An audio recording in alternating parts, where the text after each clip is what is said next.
ഞാൻ ചെന്നൈയിൽ ഞങ്ങൾക്ക് 500 രൂപയാണ് എനിക്കൊരു മാസം പണിയെടുത്താൽ കിട്ടുക. അപ്പോൾ എനിക്ക് അക്കോമഡേഷൻ കൊടുത്ത് കഴിഞ്ഞിട്ട് ഫുഡ് കഴിക്കാൻ പൈസയില്ല. ഞങ്ങൾ രണ്ടുപേരും എന്ത് ചെയ്യുന്നു വെച്ചാൽ രാവിലെ മൊത്തം കിടന്നുറങ്ങും. ചെന്നൈയിൽ പോയുള്ളവർക്ക് അവിടെ 2 രൂപയ്ക്ക് പാർലേജി ബിസ്ക്കറ്റ് കിട്ടും, 1 രൂപയ്ക്ക് വെള്ളവും കിട്ടും. അപ്പോൾ ഞങ്ങൾ 5 മണി വരെ ഉറങ്ങും. 5 മണിക്ക് എഴുന്നേറ്റിട്ട് ഈ 2 രൂപയുടെ പാർലേജി ബിസ്ക്കറ്റും ഈ 1 രൂപയുടെ വെള്ളവും മേടിച്ച് ഞങ്ങൾ കുടിച്ചിട്ട് നേരെ വന്ന് വീണ്ടും ഞങ്ങൾ കിടന്നുറങ്ങും. കാരണം പിറ്റേ ദിവസം ഞങ്ങൾക്ക് അവിടെ ചെന്ന് കഴിഞ്ഞാൽ നമുക്ക് ഫുഡ് കിട്ടും.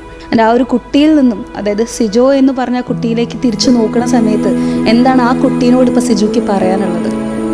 ആ കുട്ടിയോട് പറയാനുള്ളത് എനിക്ക് നന്ദി മാത്രമാണ്. കാരണം എന്നെ കഷ്ടപ്പെടാൻ പഠിപ്പിച്ചത്, ഒന്നിൽ നിന്നും പിന്തിരിയാൻ പഠിപ്പിക്കാണ്ടിരുന്നത്, നാണക്കേടുകൾ ഉണ്ടാവുമ്പം അതിൽ സങ്കടപ്പെടാണ്ട് ആ നാണക്കേടുകളെ വെച്ചുകൊണ്ട് തന്നെ ജീവിതത്തിൽ മുന്നോട്ട് പോകാൻ പഠിപ്പിച്ചത്, പട്ടിണി അടക്കാൻ പഠിപ്പിച്ചത്, എന്നെ ഒന്നും കയ്യിലില്ലായിരുന്ന സീറോ ആയിരുന്നൊരു വ്യക്തിനെ ജീവിക്കാൻ പ്രേരിപ്പിച്ചതൊക്കെ ആ സിജോ ആണ്. ഇന്നത്തെ സിജോയ്ക്ക് വളരെ ഈസിയാണ് മുന്നോട്ട് ജീവിക്കാൻ. അപ്പം ആ സിജോ എന്ന് പറയുന്നത് ദൈവമാണ് എനിക്ക്.